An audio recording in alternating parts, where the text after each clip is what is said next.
So we use arrow to represent vectors.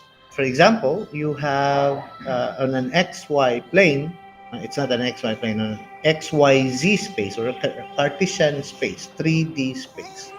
So this is z-axis, this is x-axis, this is y.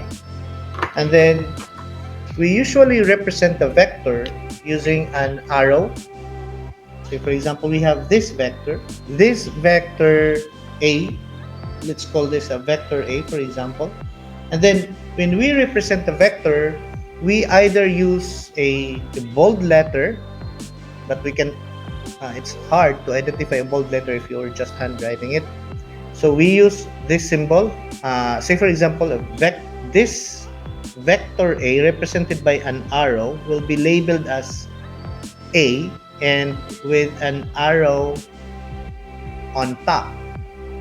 We could also express this in our module. I use this symbol. They mean the same. We mean that this is a physical vector A. For example, we may consider it as a symbol, a label for say force or a displacement.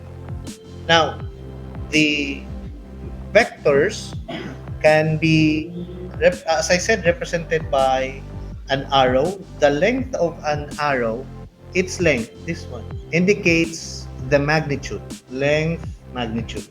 Representing vector A, it indicates magnitude, and the direction of the arrow, wherever that arrow is pointing, it indicates, of course, direction of, this is for arrow and this is for vector, direction.